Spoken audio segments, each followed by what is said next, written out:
the fastest growing talk show podcast in America. Welcome to the Jay and Brian Show. Ladies and gentlemen, welcome back to the Jay and Brian Show. It's been a little while, hasn't it, Jay? It has. We've taken a little hiatus. It was kind of nice. What went on there? Well, we wrapped up episode 30, and we took a little break, and now it's kind of nice to come back. Little reset on the YouTube channel. So this is the Jay and Brian Show, but now it is part of the MyCityLenderTV channel. It's tremendous. So you have to check us out at MyCityLenderTV. That's right. On YouTube. Yeah, we were talking to Fletcher Wilcox, who's with us today. I just went ahead and introduced you. We've created a new sort of landing page within YouTube for our company with playlists, different loan programs, different mortgage how-to videos that target different audiences that we're interested in reaching, and we're very excited about how it's going to go. Sounds like a lot of specific topics that you're focused. But by the way, thanks for having me here. Yes. You had me here a year ago, and I loved being here, and I couldn't wait to come back. The one and only Fletcher Wilcox. That's right. And we need to, I think, properly introduce this guy. Go for it. So, Fletcher, if you've been around the Phoenix real estate market, you have probably run into Fletcher Wilcox because he does a lot of public speaking. Mm-hmm. He gives a lot of his time. He's a huge community service guy. So we would love to welcome you to the Jay and Brian Show. This is episode number 31 for everybody that's tuned in. Yes. And we are super excited to have you here with us today. Hey, thanks for joining us. Hey, well, thank you. Yeah, you could tell how excited I was when I came in. Seriously, I didn't stop talking about the market. Yeah. He about tore the door right off the track as he was coming in here. Well, there's so much to talk about, and Fletcher is a markets guru and a numbers guy, and he's got lots of cool data for us to talk about, and I'm excited. Well, yeah, as we talked a little bit beforehand, and I talked to a lot of people out in the marketplace, in addition to other agents, to buyers, to sellers, and I often get asked the question, is this a good time to buy, and what's happening with the market? Well, within the last year, it's a seller's market. No, it's a balanced market. Oh, it's a buyer's market. No, and now it's a seller's market again. So today we'll go through some numbers, and if you're out there in the audience, you decide what kind of market. Right. And disclaimer, it could be a different market next week. Yeah, that's than right. what we might conclude today. Yeah, that's fair. I think that's fair. Things change so fast in our market. Yeah. The one thing we have, though, is we have a very resilient marketplace, and a lot of that's due to our tremendous net migration and our great job growth. For sure. So we have our ups and downs, but it's pretty resilient. Which doesn't seem like any of that has cooled down, despite the 114 degrees today here in Phoenix, Arizona. Yeah. So for all of you that aren't here in this marketplace, it is a heat that's undescribable. It's like hot. it's like an oven. Yeah, it's like an oven. And in our pre-show meeting, we decided on this sort of overarching theme of is it a good time to buy a house, which it's the ubiquitous question right now that everybody wants to answer. And I made a little bit of a joke that that question might really just be for us mortgage companies and real estate agents, maybe to help us feel better about where we are. And does the consumer really care about us trying to answer that question? Because obviously there's an ulterior motive to trying to talk people into buying a home right now. And anyway, we'll get into that as well. We'll really kind of explore where we're at. And so Fletcher, you were on the show last year. This was a year ago, almost to the date, and a lot has changed, not only here in the Phoenix metro area, but I think nationally, as we continue to feel the effects of the Fed and their attempt to hedge inflation. Right. We have seen some positive information on that as it's come out this week. We actually saw the Fed. In their efforts to reduce inflation, now we have the consumer price index, which just hit a low of about 3, which is tremendously great news. Yeah. We ducked back under 7% on a prime conventional 30-year fixed mortgage. So we're hoping that we're kind of cresting the hill here, and But we've all been, I have. I don't know if I can speak for Jay on this, but I've been telling people that no, inflation, mortgage rates, 30-year rates have always followed the inflation, the CPI basically, and you look back 40 years and it's done that. But then more recently, in the last 3 months, 4 months. It hasn't. Like it's rates have continued to go like this while the CPI was sort of leveling off, and what the heck? That's why things have been so unpredictable. It is. Right? It's almost. It's made it incredibly challenging to try to explain this to a customer. On the consumer level that really has no idea. So if we're basing this information that we're providing on historical data, there's very little that we could do to explain it properly. Yeah. Right? So It's just all we can say is, well, this is what it did. Yeah. This is how it's always done it, but it's not what it's doing right now. We're hopeful. I've never seen so many market changes the last couple of years so fast from one market to another. I really haven't. So where do we start, Fletcher? We're mid-July. It's super hot outside. It is super hot. Yeah. We get to be inside where it's. Let me just throw out, give a little historic perspective. The beginning of last year, 2022, the 30-year fix, which is the most popular product, at least in my opinion, you guys can correct me, to purchase a home with, was about 3%, maybe a little over. And we had a tremendous 2022 first half for sales. Interest rates were low. And then here in the greater Phoenix marketplace, the demand was so hot and supply low and interest rates so low that the median purchase price peaked in May at $540,000 for a single family resale. But at the same time, the interest rate 30-year fixed May of last year also was up to about 2 points higher than the beginning of the year. And then we saw a downward trend in pricing. And we saw from May to December, every month, the median purchase price go down. And from May to December, it ended up going down 15%. And so that's where the market was. And then also in October of last year, inventory started peaking. We went from the beginning of 2022, about 5,500 active single-family resales to over 10,000. And so you had all of a sudden, last quarter last year, high interest rates, more inventory than we've had in quite some time. Prices were falling, so we had supply and demand. We had a lot of supply, and demand was being choked out by the higher interest rates. By December, again, it hit 458 from 505,000. And then it was about 458 to 460 December, January, February. And then something interesting happened. In March, it started going up, and it's went up. The median purchase price has went up for 4 consecutive months from February, 4 or 5 months from February until June, and it's up 10% from the low. So it's just so hard. That's a wild swing. It really is. With the 30-year fixed, anywhere from 6 to 6.5, and a little point on the 30-year fixed interest rate being over 6%.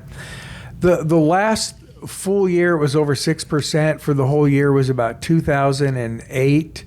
So if somebody's 30 today and they're in real estate, they were like 15 or 14 or something, and they don't even know what a 6% 30-year fixed is. This is a foreign concept. That's funny. I still tell the story about my dad pounding into me when rates started going up. Oh man, they were double digits back in the late 70s and into the 80s, and so you have no idea. These rates aren't high. What are you talking about? Oh, and they were. And I've got charts. I look at that in the early 1980s into the 1970s. Yeah, they were 16%. Yeah.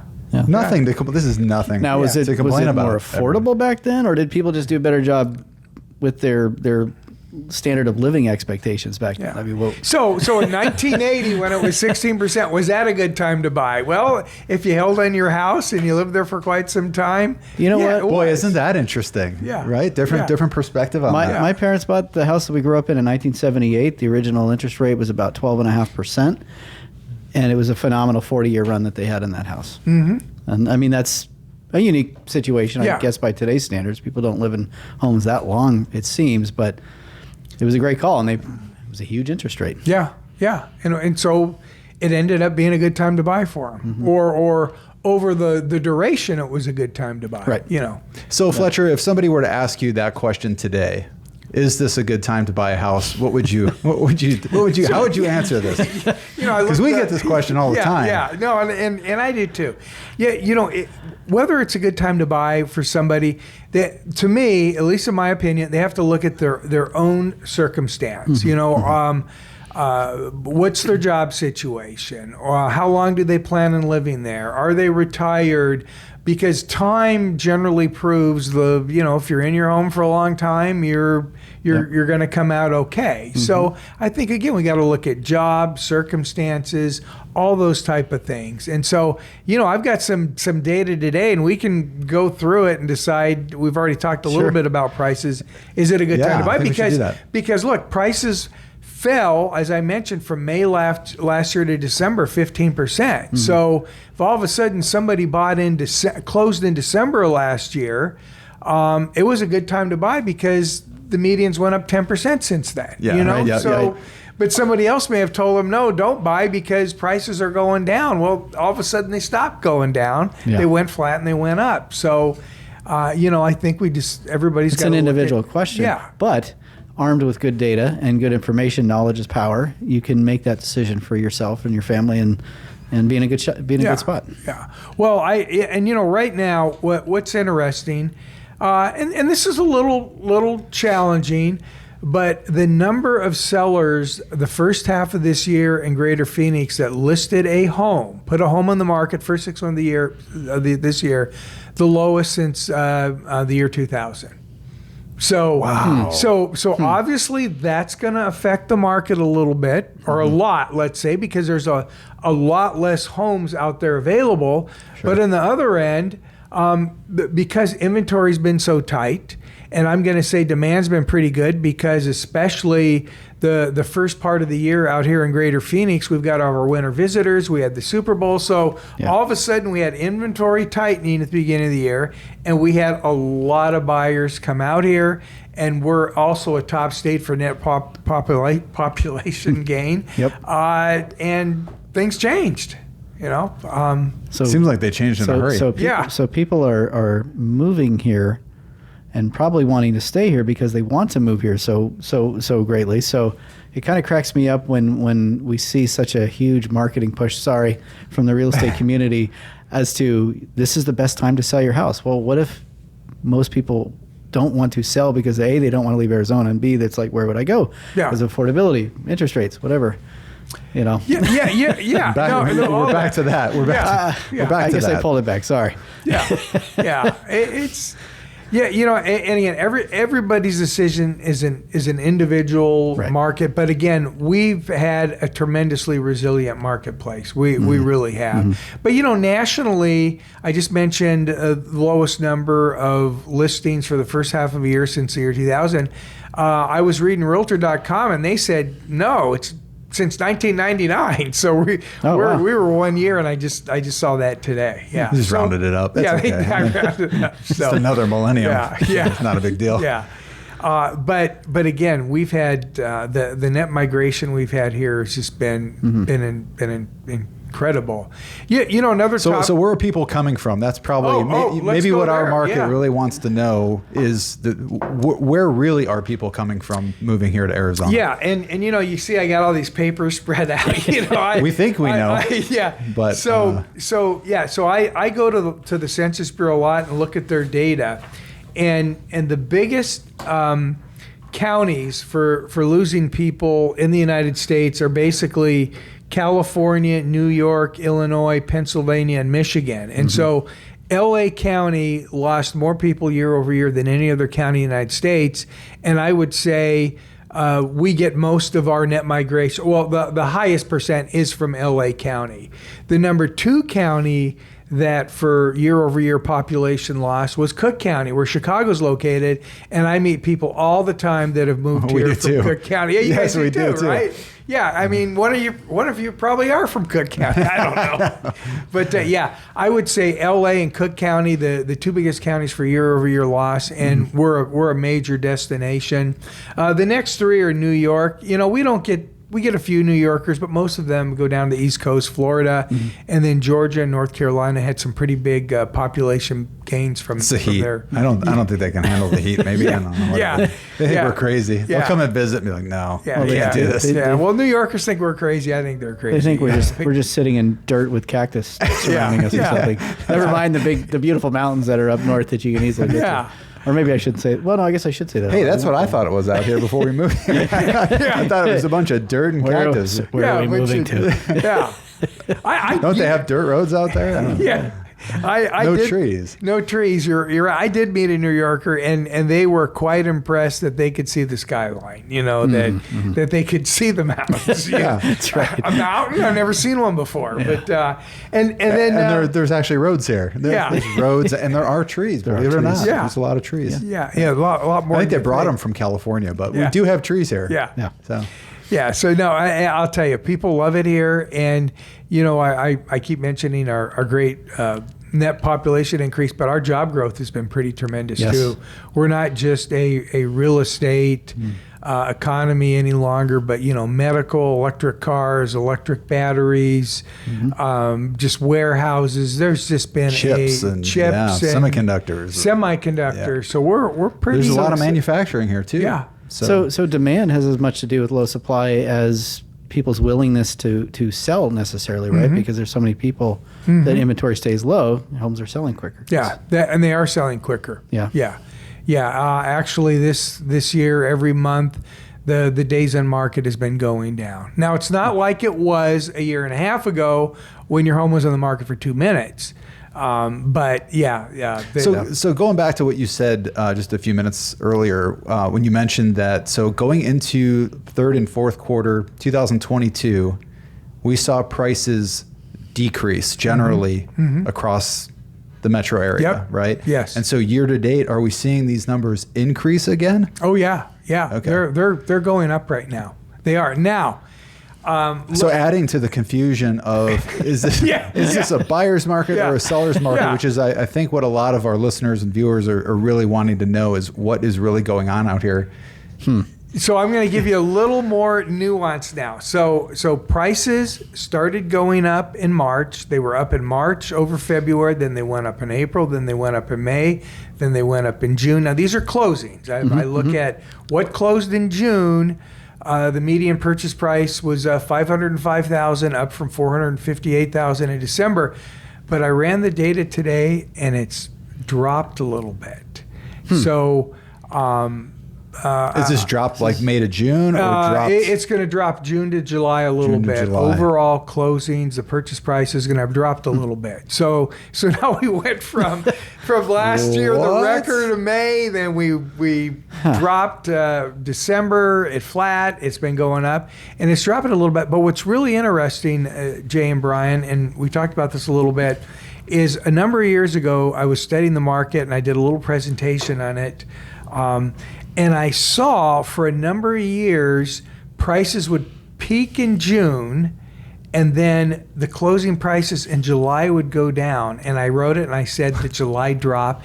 And lo and behold, we might be finally seeing that this year. Whether that's neither good nor bad. Well, I'll just say this. If you're a buyer, it may be good because prices, it looks like, are going to have dropped a little bit. And that's the overall purchase price.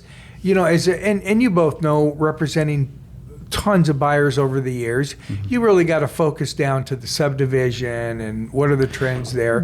Very localized. But it's very localized. But it looks like overall, we're going to have a little drop after 4 consecutive months of a price rise. Something. You heard it first here. I know. I feel so privileged with this information right now. I just hope I'm right. No, I don't. Yeah. Fletcher's always on the leading edge of the analysis as well. So he is. And to that point, actually, a lot of people in the industry, they tune into the Arizona Journal of Real Estate and Business, and I've been reading this publication for probably 20 years. And Fletcher is, and thank you for doing this, but Fletcher is so amazing in his analysis of this information. All this information is available. It's also available online in the Arizona Journal of Real Estate and Business. So definitely check out that article. We'll have a link to that in the description for sure. Yes. Thanks for that plug. So you got to keep that going, Fletcher. Yeah. So Well, we appreciate it. The information's tremendous. It's always right up. I'm a data guy, so I really enjoy reading it. And well, anyway, thank you, Jay. I actually got my license, the real estate license, there many, many years ago. When I actually had hair back then. But, maybe I lost analyzing data. I don't know. But I love looking at data, and I love working with buyers and sellers. Just hey, this is what's happening. These are the numbers. Like one number in particular. Now I get asked this. What about all these foreclosures that are going to be coming in the marketplace? And I'm like, what foreclosures are you talking about? Oh, yeah, we're going to have a big crash. Well, my latest article, in June, we had about 300 homes in Maricopa County get a notice of foreclosure. That's something, it's Arizona statute. There's a process to go through to do a foreclosure. Okay. And about 300 homes, again, got a notice, okay? That is so low out of 1.6 million homes. But let me give you perspective. In 2008, over 8,000 homes in the month of June got a foreclosure notice. 8,000 in the month of June in 2008, 300 last month. So that's nothing. At what point do they get the notice of foreclosure? How delinquent are they at that point? It depends on the lender, but as far as I know, if they're 30 days late, they can get the notice. But I don't know any lenders sending it 30 days. But it used to be 90 days late, but it's up to the lender and if they're trying to work something out. But 300 notices out of 1.6 million properties is it doesn't exist, So there are really not too much of a concern. Not a concern whatsoever, because when we had the big crash back in 08 and 09, every month we had 8,000 get a notice, and then 4,000 being foreclosed on, and so you had all this. Well, you guys remember? And it was a huge credit bubble because you had all of these people owning homes with lots of debt that were just not qualified, and then the economy crashed and they lost their jobs, and I mean that's really what went on there. You know, it was not just a labor side thing. It was a global economic meltdown. Values plummeted. We have high values. People have a lot of equity. So the idea that there's going to be a glut of foreclosures doesn't. I just do not see it. I don't see it happening. I mean, it would take something catastrophic for it. Well, you'd have to get through the first layer, which is the short sales. Because somebody's got a short sale before they're going to foreclose, unless it's catastrophic or there's some major health problem that they just can't sell it. Thus the 300, but. They'd still have to get through that whole first layer of the short sales and short sales not working out or some other Well, and let me say this: you're right, and we had a big decline or a tremendous increase in foreclosure notices. But as of today, if somebody bought their home 2 or 3 years ago and they've lost their job and they're in foreclosure, most of them have equity today. So most of them will sell it and even walk away with some money today. Today. Yeah. So before we got started, we were having a part of our conversation. You touched on talking about, is it a good time to buy or sell, and is it a buyer's market, seller's market? And a very interesting data point that you brought up to us was the percentage of deals that have a seller concession or a monetary consideration.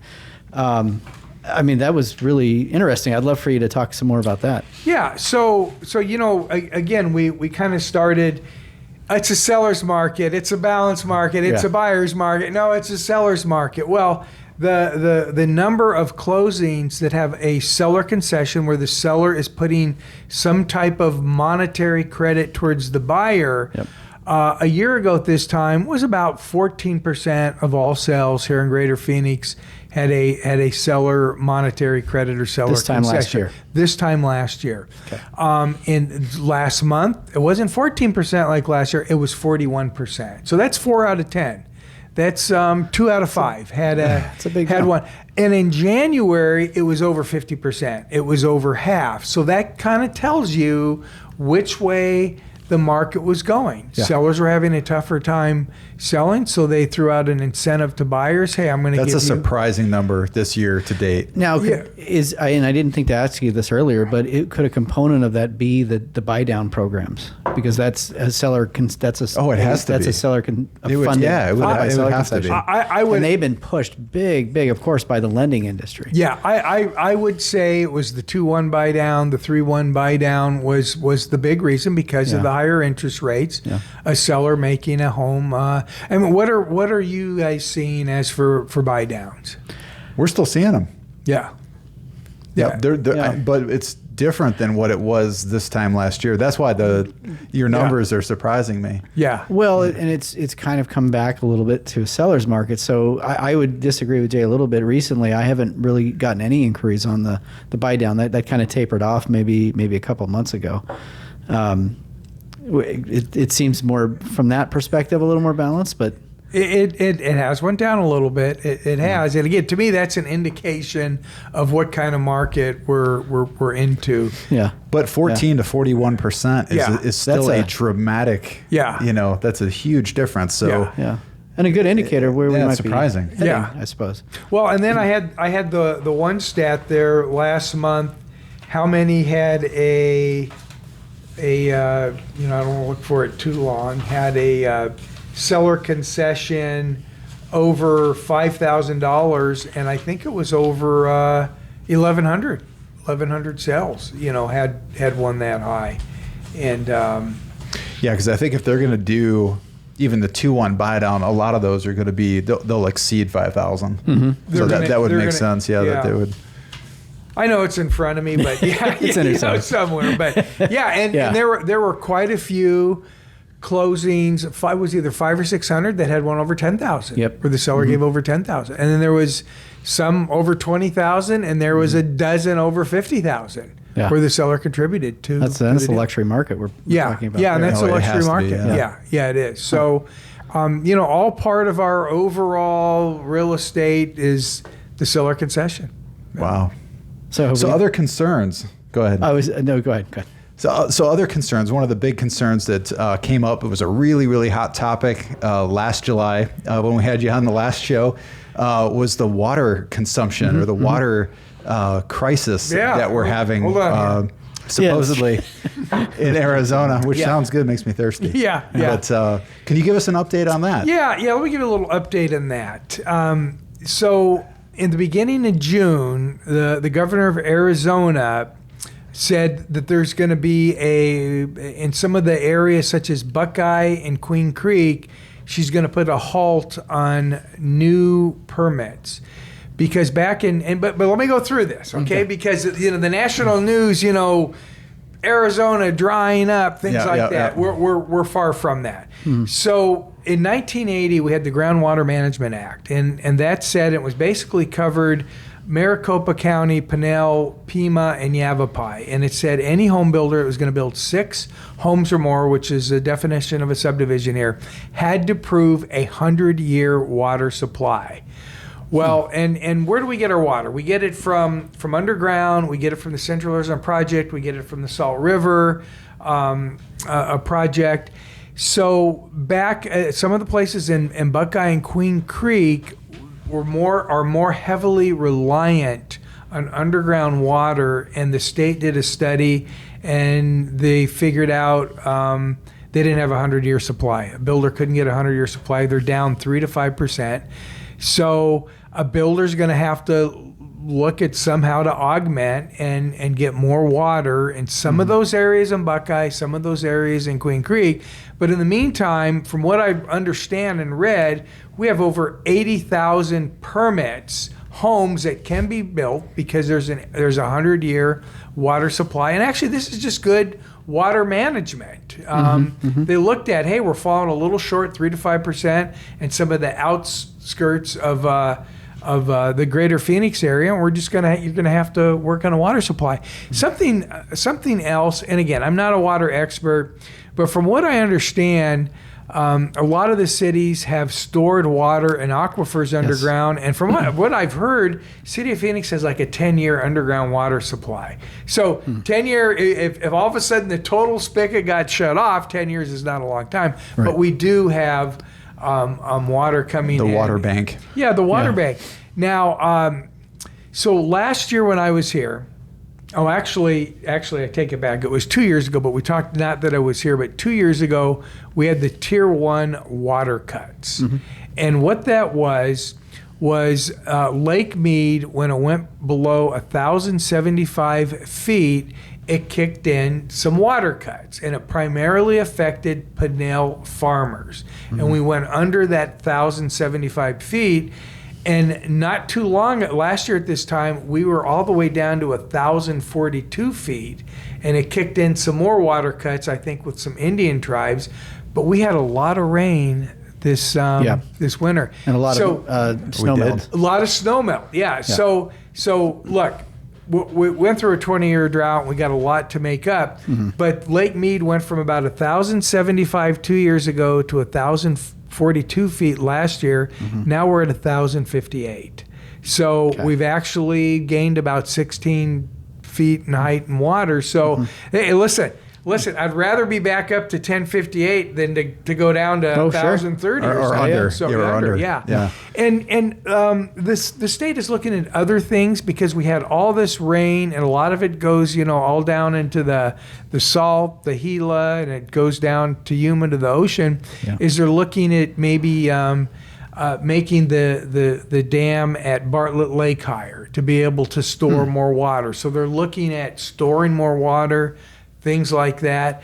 And I just read this week, the city of Scottsdale, any permit that's issued or any new home to be built after August 15th can't have grass. Oh, no kidding. Wow. Yeah, right. Wow. Right. Going back to that whole dirt roads and cactus. Yeah, there you go. That's it. Yeah, back to the dirt roads, Jay. It'll all be true. But there is room to grow. There are adequate water supplies when you look at the 100-year active water supply, proving that the active management.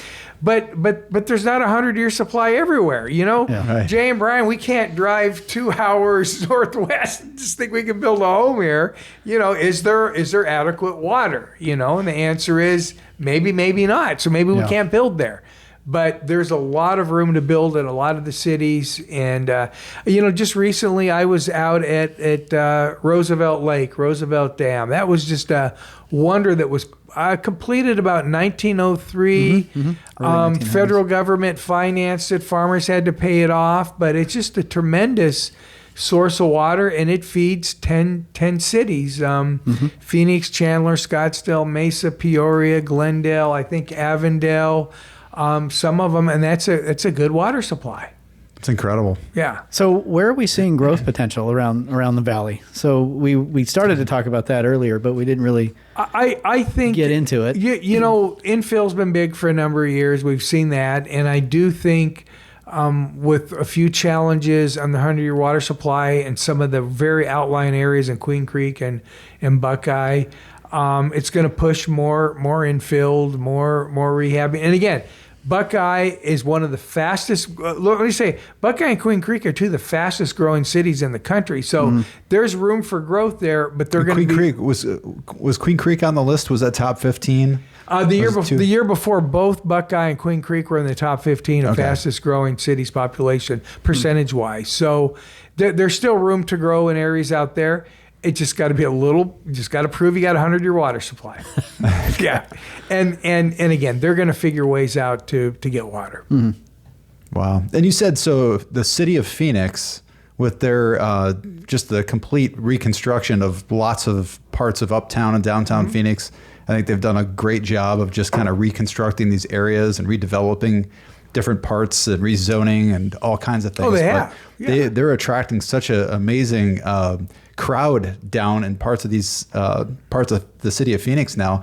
So the city of Phoenix hit number 2, right, as far as the fastest growing cities. Actually, yeah. When it comes to year over year numeric population increase, meaning actual increase, Phoenix for the last 2 years has been the number 2 city for growth. They were beat this year by Fort Worth, Texas.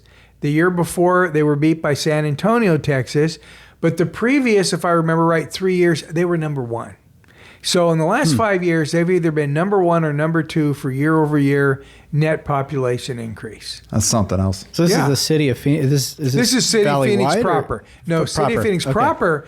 But when we expanded to Maricopa County, as far as I can remember, this was the 7th consecutive year Maricopa County gained more people than any other county in the United States.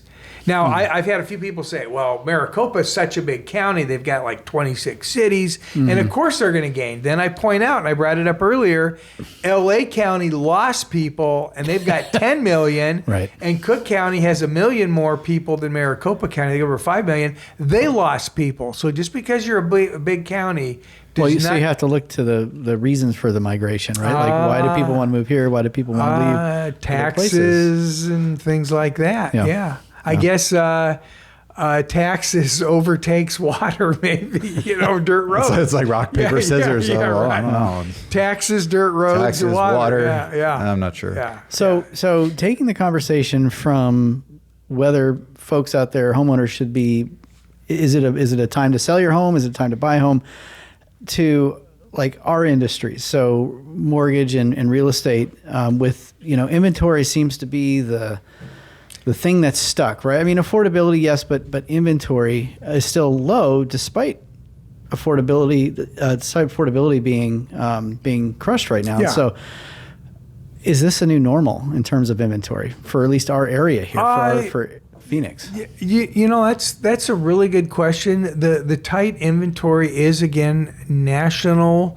Obviously, I think the high interest rates are stopping some people from moving. Okay, I had a couple closings recently. What I see happening for sellers right now is there a life change? Meaning, who's selling? Basically.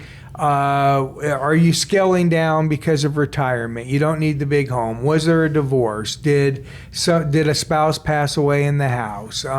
So I think those life changes, or was there a job change? One of the deals I did recently relocation. was a real job change. So I think in the seller end, it's more life changes, whether job, personal, and on the other end. When it comes to buyers, who's buying? It's, again, I keep going back to the net migration. Close the deal. Somebody bought a second home they were from Kansas City, but most of our buyers are coming in. So I don't know if I'm answering the question or not. Yeah, definitely. But let me ask you, Brian, you bought your current home, we were talking in 2017. Yep, 2017. Tell me about that. Was the interest rate higher then, lower? So what was your situation? Well, we went through and you're married, you got some kids. We're married 22 years, 3 kids, 3 boys. Oldest is 16. He's driving now. He's adulting. He's got a job. It's crazy. It's all happening really quickly. But it's awesome. But but we moved into this house in 2017, and we went through at the time. We're buying high. We're buying high. Felt like the market was was pushing upwards in terms of home values. Rates were definitely okay back then. I think they were actually a little bit higher. They were 5.5%, 6%. 6? Yeah, is what we bought the house with our original loan. And so we kind of went through this process of, well, should we buy? Rates are a little high, the home values are up, and ultimately we were looking at a primary residence that we saw being a 20, 30-year home. You'd have to roll us out of it. It's a nice single-story house on a cul-de-sac. We don't get the sun on the back porch, and we decided to go ahead and we're looking at the interest rate and the payment implication of this, adding debt. So our loan amount definitely went up, and then our interest rate obviously went from, I think we were at 3.5% on the old house to almost 6% on the new house. And we're like, holy cow, what's this going to do to our payment? Again, our circumstance, for our purpose, we were making a long-term investment in our family. We had secure employment. We had, our income was secure. We could totally afford the payment. We looked at it on that basis, and it paid off. So, we $400,000 in equity we've made since 2017, thinking we were buying high. Now, and you were buying high. Is a correction going to come along at some point? And he said his income is secure. He's in commission sales. Well, his income is secure. Career security, I suppose. And we were comfortable. But the more I'm just messing with you. I appreciate that. But you were solid. You had a solid situation. Well, the point is that the payment we were getting ourselves into was still, well, we weren't pushing 50% debt to income ratio. It was 25, 30. And so, it has worked out tremendously for us from a family perspective and having, a nice big backyard for the kids. I always said, I would love to have a house where I can throw a ball and not throw it over the fence. And I do have backyard envy. Definitely have backyard envy. But here's my question, Jay. Does he have a strong arm? Would it make it? Not so much anymore. Yeah. Good point. Yeah. But see, so you looked at your individual circumstances. Right. You were a little concerned at the time. Interest rates over 5. We're buying high. Yeah. And but it worked out over time. Yeah. It wasn't a Facebook post or something telling me that it was a good time to sell my house. It was. This is the right time for us. Yeah. Yeah, and it worked out. You're still in the house, still there, still in the cul-de-sac, and you've gained a lot of equity in the house. And we refied. Okay, so bring the conversation full circle. We're down at 3 1/8. Okay. So a couple of years ago, we were able to take advantage of rates just cratering and totally secure. It's a good situation. And it took 2 years. You married the house. You married the house. Dated the rate. I'm gonna go there. I'm going there with it. We lived it. Yep. Married the house and dated the rate for a while and traded it in. Yeah. No, again, everybody's got to look at their own circumstances. When I bought my home many years ago, and I've been there a long time, one of my neighbors said, you paid way too much for your house. And it's doubled in equity or whatever. So, but you never know for sure. Yeah. But consistently time has proven, whether it's a home or a stock, that, it's going to pay off generally as a general statement. In time. Yeah. Mm-hmm. Yeah, you got to have the long, got to go long on it. Perspective. But, But it's like, when people ask us, should I buy a house right now? It depends. Mm-hmm. Are you buying a primary home? Are you buying a second home? Mm-hmm. Are you looking at an investment property? Mm-hmm. Does the property you're looking at to invest in, does it pencil out from an ROI standpoint, from a capital appreciation? I mean, okay, maybe yes, it still is, even though rates are up higher and, Yeah, so you have to look at that. Well, I remember back during the crash, you remember when we had, what was the word, when every month values were going down and appraisers, I can't think of the word. Panic. Panic, Panic. Depreciating values. And I remember, I think it was August of 2011, the median purchase price of a single family home in Greater Phoenix was like $120,000. Maybe the month before was $125,000. But if you would have bought at $125,000 and then the next month it was worth $120,000, within about 3 years it was worth $240,000. Right. So it just all depends. Yeah. I believe, this is my view on the whole thing, I think as mortgage professionals and real estate professionals, we need to spend more time focused on educating potential home buyers and sellers and giving them the information that they need to know, and presenting them with a professional outlook on where the market's going, so that when they do make that decision to move, or they have to move, they're going to think of us and they're going to come utilize us, rather than trying to just simply convince people that they should sell their house right now. Yeah. Why should I sell my house? Well, okay, I've got all this equity in it. I need to live somewhere, so now what do I do? Yeah. Where am I going to go? What am I going to do? It's not enough just to tell somebody they should sell their house right now. It doesn't. You got to have a reason. You got to have a life change. Yeah. A reason why. And Brian, I think that's a great message. You like that? Yeah, I really do. I do. I like that. And the whole just educating people and being a resource, try to educate people, give them information that they can use and maybe share, but ultimately, not trying to convince people, pushing people into doing something that really may not make sense. Right. Absolutely. And I think this year the conventional loan amount went up to $726,200, and that's probably a good thing. Sure. We saw FHA go sky high for the first time in my career. This is my 20th year. Significant jump up. We saw $540,000 for FHA. Wow. For Maricopa. It was badly needed. They'd been so behind in terms of at least for our area here, right? Yeah. And lumping us into sort of the general limit that they set for the country, not being considered a high price area. Maybe that's what worked against us, I suppose. But finally, they did make the adjustment. What and just kind of in general, what are the down payments needed on a conventional loan, FHA? What's happening in the market there? The more is better. The more is better. Yeah, Okay. The greater the down payment, the greater strength there really is in the file. But to answer your question, really 5% on a conventional loan. Yep. You can still do 3%. There's kind of special programs that kind of go along with that 3% down conventional loan. FHA is going to be 3.5% down. The VA, that's one of the things that we kind of scooted over a little bit. The VA, we do a lot of VA loans here. There are a lot of veteran borrowers here in the greater Phoenix area with just all the military presence here. Yep. We love our veteran borrowers, and we kind of take that time with them. But there's really no loan limit on the VA. That's kind of a myth that's kind of ended just recently. So and it follows along with the conventional limit, but there is a VA high balance that really there is no loan limit on that. And real quickly, just to sort of tag on the down payment requirements right now, the guidelines really haven't changed in a long time. When it does come to conventional financing, though, what we're finding is that the investor appetite out there for loans, they are wanting to see a little bit more down for us to be able to offer really good pricing. For example, Fannie Mae still advertises a 10% down limit for second homes. There is nobody taking a 10% down second home loan. No investors buying those. They're not. Okay, gotcha. They're not. 20% plus. Yeah, and Fannie Mae and Freddie Mac have kind of limited their whole stance on how much of that they want in the portfolio. And so because of that, we have these loan level price adjusters that kind of adjust the interest rates through pricing. Yep.